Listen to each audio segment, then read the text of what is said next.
Hi friends, welcome back to Uma Basava vlog Kannada. ನಾನು Uma. Friends, ಎಲ್ಲರೂ ಹೇಗಿದ್ದೀರಾ? ಐ ಹೋಪ್ ಎಲ್ಲರೂ ಚೆನ್ನಾಗಿದ್ದೀರಾ ಅಂತ ಅನ್ಕೋತೀನಿ. ಫ್ರೆಂಡ್ಸ್, ಇನ್ನೂ ಯಾರೆಲ್ಲ ಚಾನಲ್ನ ಸಬ್ಸ್ಕ್ರೈಬ್ ಮಾಡ್ಕೊಂಡಿಲ್ಲ, ದಯವಿಟ್ಟು ಸಬ್ಸ್ಕ್ರೈಬ್ ಮಾಡ್ಕೊಳ್ಳಿ ಮತ್ತು ವಿಡಿಯೋನ ಕೊನೆವರೆಗೂ ನೋಡಿ. ಇನ್ ಕೇಸ್ ಈ ವಿಡಿಯೋ ಏನಾದರೂ ಇಷ್ಟ ಆಯಿತು ಅಂತ ಹೇಳಿದ್ರೆ ದಯವಿಟ್ಟು ಒಂದು ಲೈಕ್ ಮಾಡಿ. ಇದು ಬಂದು ಮಂಗಳವಾರ ದಿನದ ಸಂಜೆ ವ್ಲಾಗು. ನಾನು ಈವ್ನಿಂಗಿಂದ ವ್ಲಾಗ್ನ ಶುರು ಮಾಡ್ತಾ ಇದ್ದೀನಿ. ಶಾಪಿಂದ ಬಂದು ಎಲ್ಲ ಕೆಲಸ ಮುಗಿಸ್ಕೊಂಡು ಸ್ವಲ್ಪ ವಾರ ಮಾಡಬೇಕಿತ್ತು. ಒಂದು 4-5 ದಿನ ಆಗಿಬಿಟ್ಟಿತ್ತು ವಾರ ಮಾಡಿ. ಸೊ ಹಾಗಾಗಿ ಎಲ್ಲ ಸ್ವಲ್ಪ ಡೀಪ್ ಕ್ಲೀನಿಂಗ್ ಮಾಡಿಕೊಂಡು, ಪೂಜೆ ರೂಮ್ನು ಕೂಡ ಎಲ್ಲ ನೀಟಾಗಿ ಒರೆಸ್ಕೊಂಡು, ದೇವ್ರ ಸಾಮಾನುಗಳ್ನು ಎಲ್ಲ ತೊಳ್ಕೊಂಡು ಎಲ್ಲ ರೆಡಿ ಮಾಡ್ಕೋತಾ ಇದ್ದೀನಿ. ಇನ್ನು ಸಂಜೆ ಆಲ್ರೆಡಿ 6 ಗಂಟೆ ಆಗಿಬಿಟ್ಟಿದೆ. ಇನ್ನು ಪಾಪು ಕೂಡ ಕೈ ಬಿಟ್ಟಿರಲಿಲ್ಲ ಬೆಳಿಗ್ಗೆಯಿಂದ. ಸೊ ಹಾಗಾಗಿ ಒಂದೇ ಸಲ ಸಂಜೆ ಪೂಜೆ ಮಾಡ್ಕೊಳ್ಳೋಣ ಅಂದ್ಬಿಟ್ಟು ಮಾಡ್ಕೋತಾ ಇದ್ದೀನಿ. ಇನ್ನು ನಾವಿರೋ ಮನೇಲಿ ಸಪ್ರೇಟಾಗಿ ದೇವ್ರ ಮನೆ ಇರಲಿಲ್ಲ. ಸೊ ಹಾಗಾಗಿ ನಾವು ಈ ಥರ ಚಿಕ್ಕದಾಗಿರೋ ಒಂದು ದೇವ್ರ ರೂಮ್ ಥರ ಬಾಕ್ಸ್ನ ಮಾಡಿಸ್ಕೊಂಡಿದ್ದೀವಿ ನಾವೇ. ಸೊ ಹಾಗಾಗಿ ಇಲ್ಲಿ ಜಾಸ್ತಿ ಏನು ಕೂಡ ಪೂಜೆ ಐಟಮ್ಗಳು ಇಡೋಕ್ಕಾಗಲ್ಲ. ಸೊ ಹಾಗಾಗಿ ಏನು ಮೇನ್ ಇಡಬೇಕು ಆ ಥರದನ್ನು ಇಟ್ಕೊಂಡು ಪೂಜೆ ಮಾಡ್ತಾಯಿದ್ದೀನಿ. ಇವತ್ತಿನ ನೈವೇದ್ಯಕ್ಕೆ ನಾನು ಅವಲಕ್ಕಿ ಬಳಸ್ಕೊಂಡು ಪ್ರಸಾದ ಮಾಡಿದೆ. ಇವಾಗ ನಾವು ರಸಾಯನ ಮಾಡ್ತೀವಲ್ಲ, ಅದಕ್ಕೆ ನಾವು ಕಡಲೆಪುರಿ ಯೂಸ್ ಮಾಡ್ತೀವಿ ಅಲ್ವಾ, ಅದೇ ಥರ ನಾನು ಅವಲಕ್ಕಿನ ಯೂಸ್ ಮಾಡಿದೆ. ತುಂಬಾ ರುಚಿಯಾಗಿತ್ತು. ಅಂದರೆ ನಾವು ಈ ದೇವಸ್ಥಾನಗಳಲ್ಲಿ ತಿಂತೀವಿ ಅಲ್ಲ, ಅಷ್ಟೇ ರುಚಿಯಾಗಿತ್ತು. ಇನ್ನು ಪೂಜೆನೂ ಕೂಡ ಮುಗಿಸ್ಕೊಂಡೆ. ಏನೋ ಒಂಥರ ಮನೇಲಿ ಪೂಜೆ ಮಾಡಿದ್ರೆ ಪಾಸಿಟಿವ್ ವೈಬ್ಸ್ ಅನ್ನೋದಿರುತ್ತೆ, ಮನಸ್ಸಿಗೂ ಏನೋ ಒಂಥರ ನೆಮ್ಮದಿ ಅಂತ ಅನಿಸುತ್ತೆ. ಇವಾಗ ಹೇಗಾಗ್ಬಿಟ್ಟಿದೆ ಅಂತ ಅಂದರೆ, ನನ್ನ ಮಗ ಇರೋದ್ರಿಂದ ಮೀನ್ಸ್ ಅವನಿನ್ನೂ ಕೈ ಬಿಡಲ್ಲ ಅಲ್ವಾ. ಸೊ ಆವಾಗ ನನಗೆ ಯಾವಾಗ ಫ್ರೀ ಸಿಗುತ್ತೆ ಆವಾಗ ನಾನು ಪೂಜೆ ಮಾಡ್ಕೊಳ್ಳೋಕ್ಕೆ ಟ್ರೈ ಮಾಡ್ತೀನಿ. ಇನ್ನು ಬೆಳಿಗ್ಗೆ ಟೈಮ್ ಬೇಗನೆ ಹೇಳ್ತೀನಿ, ನಾನು ಒಂದು 5:15 ಆ ಥರನೇ ಹೇಳ್ತೀನಿ.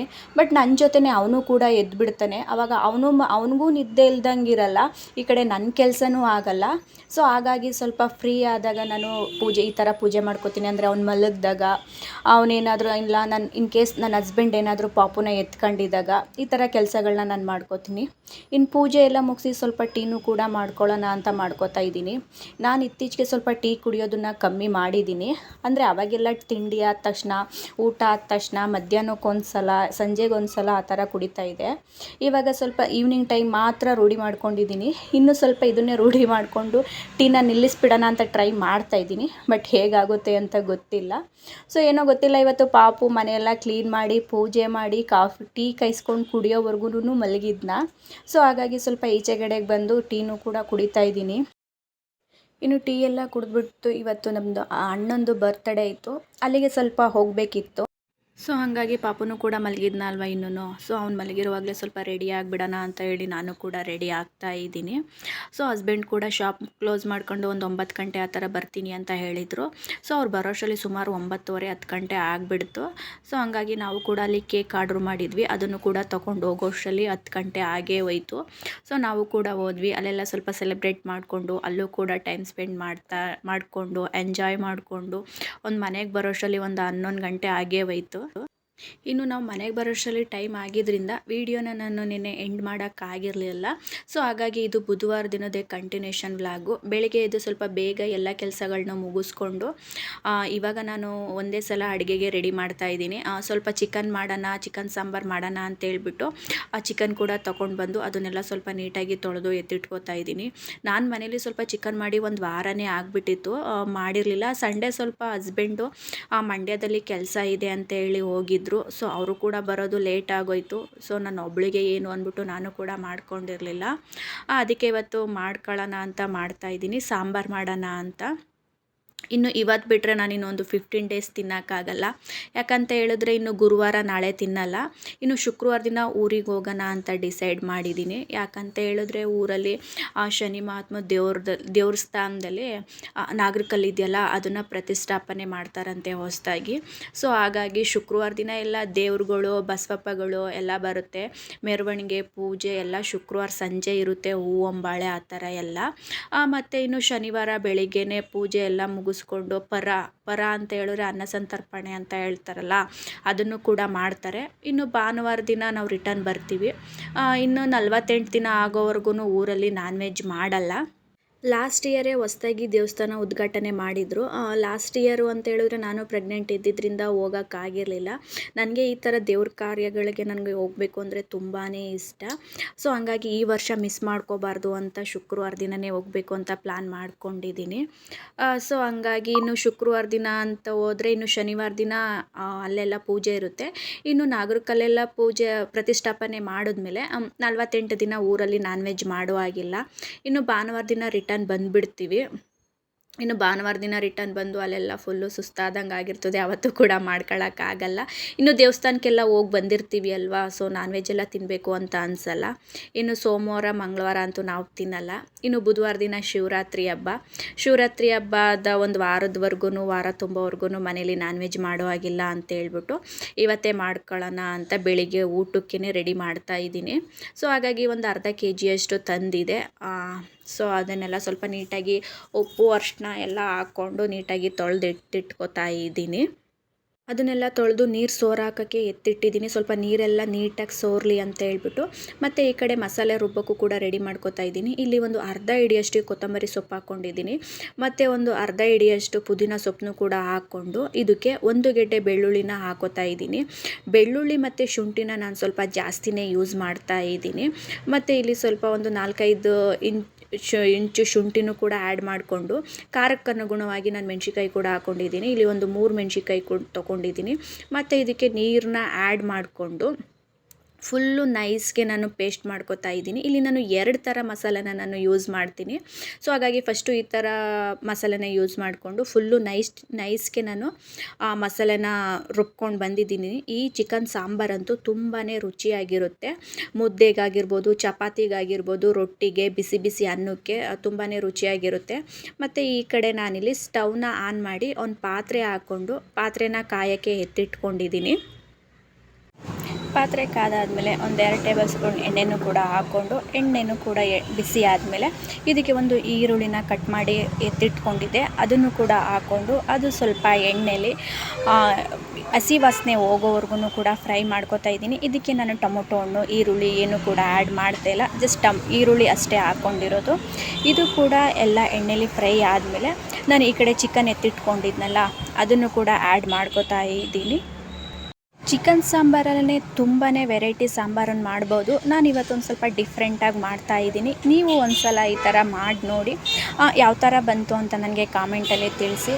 ಮತ್ತು ಚಿಕನ್ನೆಲ್ಲನ ಹಾಕ್ಕೊಂಡು ಎಲ್ಲನೂ ಕೂಡ ನಾನು ಒಂದು ಸಲ ಮಿಕ್ಸ್ ಮಾಡ್ಕೋತಾ ಇದ್ದೀನಿ. ಅದು ಸ್ವಲ್ಪ ನೀರಲ್ಲಿ ಡ್ರೈ ಆಗೋವರೆಗೂ, ನೀರೆಲ್ಲ ಡ್ರೈ ಆಗಿ ಸೈಡಲ್ಲಿ ಎಣ್ಣೆ ಬಿಡೋವರೆಗೂ ಕೂಡ ನಾನು ಫ್ರೈ ಮಾಡ್ಕೋತಾ ಇದ್ದೀನಿ. ಈ ಟೈಮಲ್ಲಿ ನಾನು ಸ್ವಲ್ಪ ಉಪ್ಪನ್ನು ಕೂಡ ಆ್ಯಡ್ ಮಾಡ್ಕೋತಾ ಇದ್ದೀನಿ. ಮಾಂಸಕ್ಕೆ ಅಂದರೆ ಚಿಕನ್ಗೆ ಉಪ್ಪು ಹಿಡಿಯೋ ಥರ ಎಷ್ಟು ಉಪ್ಪು ಬೇಕು ಅಂತ ಸ್ವಲ್ಪ ಉಪ್ಪು ಹಾಕ್ಕೊಂಡು ಇದಕ್ಕೆ ಸ್ವಲ್ಪ ನಾನು ಅರಿಶಿನನೂ ಕೂಡ ಹಾಕ್ಕೊಂಡು ಎಲ್ಲನೂ ಕೂಡ ಚೆನ್ನಾಗಿ ಒಂದು ಸಲ ಮಿಕ್ಸ್ ಮಾಡ್ಕೋತಾ ಇದ್ದೀನಿ. ಇವಾಗ ಒಂದು ಲಿಡ್ನ ಕ್ಲೋಸ್ ಮಾಡಿ ಅದು ಸ್ವಲ್ಪ ಎಣ್ಣೆಲೇ ಬೇಯೋ ಹಾಗೆ ಇಟ್ಟಿದ್ದೀನಿ. ಒಂದು 2-3 ನಿಮಿಷ ಕೂಡ ಬೇಯಿಸ್ಕೊಂಡೆ. ಇವಾಗ ನೀರೆಲ್ಲ ಸುಂಡೋಗಿ ಸೈಡಲ್ಲಿ ಎಣ್ಣೆ ಬಿಡೋಕ್ಕೆ ಸ್ಟಾರ್ಟ್ ಆಗಿದೆ. ಚಿಕನ್ ಒಂದು 3/4 ಭಾಗದಷ್ಟು ಬೆಂದಿದೆ. ಇವಾಗ ನಾನು ರುಬ್ಬಿಟ್ಕೊಂಡಿದ್ನಲ್ಲ ಮಸಾಲ, ಅಂದರೆ ಫಸ್ಟು ಪೇಸ್ಟು, ಸೊಪ್ಪು, ಶುಂಠಿ ಎಲ್ಲ ಹಾಕ್ಕೊಂಡು ಅದನ್ನು ಹಾಕೋತಾ ಇದ್ದೀನಿ. ಇದನ್ನು ಕೂಡ ಹಾಕ್ಕೊಂಡು ಚೆನ್ನಾಗಿ ಒಂದು ಸಲ ಮಿಕ್ಸ್ ಮಾಡ್ಕೋತಾ ಇದ್ದೀನಿ. ಆ ಮಸಾಲೆ ಮತ್ತು ಮಾಂಸ ಎಲ್ಲ ಕೂಡ ಹೊಂದ್ಕೊಳ್ಳೋ ರೀತಿ ಎಲ್ಲನೂ ಕೂಡ ಮಿಕ್ಸ್ ಮಾಡ್ಕೋತಾ ಇದ್ದೀನಿ. ಮತ್ತು ಲಿಡ್ನ ಕ್ಲೋಸ್ ಮಾಡಿ ಇದಕ್ಕೆ ಇನ್ನೊಂದು ಮಸಾಲೆನ ರೆಡಿ ಮಾಡ್ಕೋಬೇಕು. ಅದನ್ನು ಕೂಡ ರೆಡಿ ಮಾಡ್ಕೋತಾ ಇದ್ದೀನಿ. ಇದಕ್ಕೆ ಒಂದು 2 ಟೇಬಲ್ ಸ್ಪೂನಷ್ಟು ತೆಂಗಿನಕಾಯಿನ ನಾನು ಹಾಕೋತಾ ಇದ್ದೀನಿ. ಜಾಸ್ತಿ ಏನೂ ಹಾಕೋತಾ ಇಲ್ಲ, ಜಸ್ಟ್ ಒಂದು 2 ಸ್ಪೂನಷ್ಟು ಹಾಕ್ಕೊಂಡು ಇದಕ್ಕೆ ಒಂದು 2 ಚಕ್ಕೆ ಪೀಸ್ಗಳನ್ನೂ ಕೂಡ ಹಾಕೋತಾ ಇದ್ದೀನಿ. ನಂತರ ಇದಕ್ಕೆ ಒಂದು 3 ಲವಂಗನೂ ಕೂಡ ಆ್ಯಡ್ ಮಾಡ್ಕೋತಾ ಇದ್ದೀನಿ. ಮತ್ತು ಒಂದು 4-5 ಗೋಡಂಬಿನೂ ಕೂಡ ಹಾಕೋತಾ ಇದ್ದೀನಿ. ನಾನು ಕಡಲೆ ಯೂಸ್ ಮಾಡಿಲ್ಲ, ಗೋಡಂಬಿನ ಹಾಕೋತಾ ಇದ್ದೀನಿ, ಇದರಿಂದ ಸ್ವಲ್ಪ ಟೇಸ್ಟು ಚೆನ್ನಾಗಿರುತ್ತೆ ಅಂತ. ಮತ್ತು ಇದಕ್ಕೆ ಒಂದು ಅರ್ಧ ಟೇಬಲ್ ಸ್ಪೂನಷ್ಟು ಕಾಳು ಮೆಣಸನ್ನು ಕೂಡ ಹಾಕ್ಕೊಂಡು ಒಂದು ಅರ್ಧ ಟೇಬಲ್ ಸ್ಪೂನಷ್ಟು ಗಸಗಸೆನೂ ಕೂಡ ಆ್ಯಡ್ ಮಾಡ್ಕೋತಾ ಇದ್ದೀನಿ. ನಂತರ ಇದಕ್ಕೆ ಸ್ವಲ್ಪ ನೀರು ಹಾಕ್ಕೊಂಡು ಇದನ್ನು ಕೂಡ ನುಣ್ಣಗೆ ನಾನು ನೈಸ್ ಪೇಸ್ಟ್ ಮಾಡ್ಕೋತಾ ಇದ್ದೀನಿ. ನೋಡಿ, ಈ ಥರ ನುಣ್ಣಗೆ ರುಬ್ಬಿ ಎತ್ತಿಟ್ಕೊಂಡಿದ್ದೀನಿ. ಈ ಕಡೆ ಮಾಂಸನೂ ಬೆಂದು ಹಸಿ ವಾಸನೆನೂ ಕೂಡ ಹೋಗಿದೆ. ನಾನು ಫಸ್ಟು ಶುಂಠಿ ಬೆಳ್ಳುಳ್ಳಿ ಇದೆಲ್ಲ ಪೇಸ್ಟ್ ಹಾಕಿದ್ನಲ್ಲ, ಇದು ಕೂಡ ಎಲ್ಲ ಬೆಂದು ಹಸಿ ವಾಸನೆ ಹೋಗಿ ಸೈಡಲ್ಲಿ ಎಣ್ಣೆ ಕೂಡ ಬಿಡೋಕ್ಕೆ ಸ್ಟಾರ್ಟ್ ಆಗಿದೆ. ಈ ಟೈಮಲ್ಲಿ ನಾವಿವಾಗ ಎರಡನೇ ಸಲ ರುಬ್ಬೆತ್ತಿಟ್ಕೊಂಡಿದ್ವಲ್ಲ ಕಾಯಿ ಮಸಾಲ, ಇದನ್ನು ನಾನು ಆ್ಯಡ್ ಮಾಡ್ಕೋತಾ ಇದ್ದೀನಿ. ನಾನು ಸ್ವಲ್ಪ ಇವತ್ತು ಒಂದೇ ದಿನಕ್ಕಷ್ಟೇ ನಾನು ಸಾಂಬಾರನ್ನ ಮಾಡ್ಕೋತಾ ಇರೋದು. ಸೊ ಹಾಗಾಗಿ ನಾನು ಎಲ್ಲ ಮಸಾಲೆಗಳನ್ನೂ ಸ್ವಲ್ಪ ಸ್ವಲ್ಪನೇ ಹಾಕ್ಕೊಂಡಿದ್ದೆ. ಇದನ್ನ ಹಾಕ್ಕೊಂಡು ನಮಗೆ ಈ ಟೈಮಲ್ಲಿ ಎಷ್ಟು ನೀರು ಬೇಕೋ ಅಷ್ಟನ್ನು ನಾನು ಆ್ಯಡ್ ಮಾಡ್ಕೋತಾ ಇದ್ದೀನಿ. ಸ್ವಲ್ಪನೇ ನಾನು ಮಾಡ್ಕೋತಾ ಇರೋದು. ನೀವು ಎಷ್ಟು ಜನಕ್ಕೆ ಬೇಕೋ ಅಷ್ಟು ನೀರನ್ನು ಅಷ್ಟು ಕ್ವಾಂಟಿಟಿಲಿ ನೀವು ಮಸಾಲೆನ ಹಾಕೋಬೋದು.